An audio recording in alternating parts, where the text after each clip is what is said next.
imam kami, Al-Quran petunjuk kami, Al-Quran petunjuk kami, Al-Quran satukan kami, Al-Quran imam kami, Al-Quran pedoman kami, Al-Quran petunjuk kami, Al-Quran satukan kami.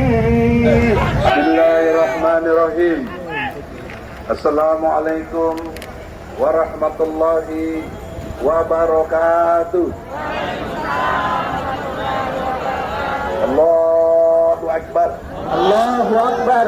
Allahu Akbar. Allahu Akbar. Allahu Akbar. Allahu Akbar. Apa artinya? Artinya presiden kecil, menteri, Sampo kecil. gubernur, diri kita, semuanya yang besar. Nah, itulah hakikat tauhid kita. Tidak boleh ada yang dianggap besar, apalagi ditakuti selain Allah. Kita hadir di sini karena kita mencintai Allah dan Allah mencintai kita, insya Allah. Al-Quran masuk dalam rukun iman. Iman kepada Allah, iman kepada malaikat, iman kepada Al-Quran, iman kepada Rasul, iman kepada hari akhir, iman kepada takdir baik dan buruk. Itu semuanya rukun iman. Al-Quran kita di Swedia dibakar oleh salah satu oknum yang kita tidak tahu siapa kejelasannya. Itu sama dengan membakar iman kita. Jelas sampai di sini? Siapa yang tidak tergerak hatinya yang beriman, Al-Quran yang dibakar, berarti sesungguhnya dia tidak punya iman. Atau dengan kata lain, dia lebih takut kepada selain Allah. Saudara-saudara, dalam konstruksi hukum, saya harus bicara dalam pendekatan hukum. Kita didasari kepada Undang-Undang Dasar 45.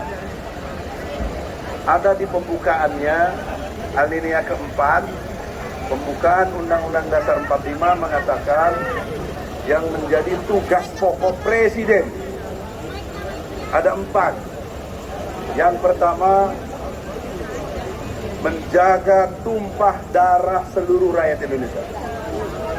Yang kedua, mensejahterakan umum seluruh rakyat Indonesia. Yang ketiga, mencerdaskan kehidupan bangsa.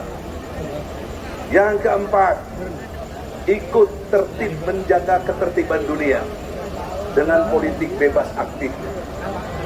Nah, penekanan yang keempat, menjaga ketertiban dunia. Hari ini dunia tidak tertib karena Al-Quran dibakar oleh salah orang yang di Swedia. Betul? Harusnya presiden bertindak atas nama rakyat Indonesia yang mayoritas beragama Islam. Harusnya kita tidak perlu demo-demo seperti ini, keluar biaya sendiri dan lain sebagainya, kerahkan polisi dan juga keluar biaya untuk itu. Harusnya presiden berpidato, kalau perlu datangin ke PBB untuk menyatakan protes keras dari bangsa Indonesia, agar supaya orang tersebut dihukum seberat-beratnya karena telah menista agama dan sangat melukai hati orang beriman seluruh dunia. Pertanyaan seriusnya, apakah Presiden Jokowi tergerak hatinya untuk bicara ini? Kenapa dia tidak tergerak? Bukan Islam. Logika hukum tadi saya sudah sampaikan.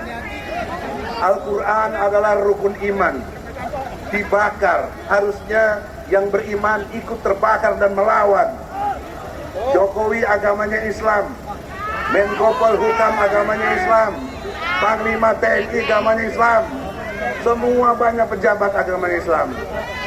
Ketua DPR-nya juga begitu. Kenapa tidak ada yang tergerak hatinya untuk merasa terbakar juga dengan dibakarnya Al-Quran? Itu tandanya tidak menuduh kita, tapi patut menduga, patut kita curigai mereka sesungguhnya tidak punya iman. Betul? Betul? Nah, oleh karena itu, demo ini tidak sekedar untuk memaki-maki, tapi menasehati juga sangat dimungkinkan. Oleh karena itu, nasihat hukum saya kepada Jokowi yang punya otoritas di negeri ini untuk segera menyatakan statementnya, mengutuk keras kepada mereka yang membuat dibakarnya Al-Quran, dan menyatakan untuk kepada kedutaan besar Swedia ini, untuk supaya kalau tidak dilakukan hukuman, putuskan hubungan diplomatik dengan Swedia. Itu paling logis dari segi hukum. Kalau dia merasa terbakar imannya. Kalau kita lihat dalam waktu dekat tidak dilakukan oleh Jokowi, maka kita pastikan Jokowi tidak beriman kepada Allah. Jahat kepada kita umat Islam. Tidak ada rasa empati. Jadi sebenarnya kita ini repot seperti ini karena tidak adanya empati dari Presiden Jokowi kepada orang-orang yang beriman kita ini dan dirinya sendiri. Jadi untuk itu saudara, lebih baik daripada kita mengutuk, kita doakanlah semoga Jokowi diberi hidayah oleh Allah. Amin.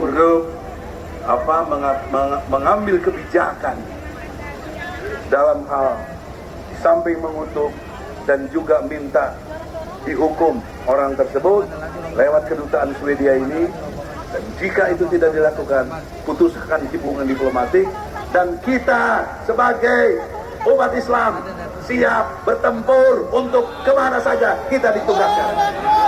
Berani? Allahu Akbar. Siap. Insya Allah Allah berikan karomahnya, hidayahnya, dan dikabulkan doa kita. Assalamualaikum warahmatullahi wabarakatuh. Waalaikumsalam warahmatullahi wabarakatuh. Terima kasih.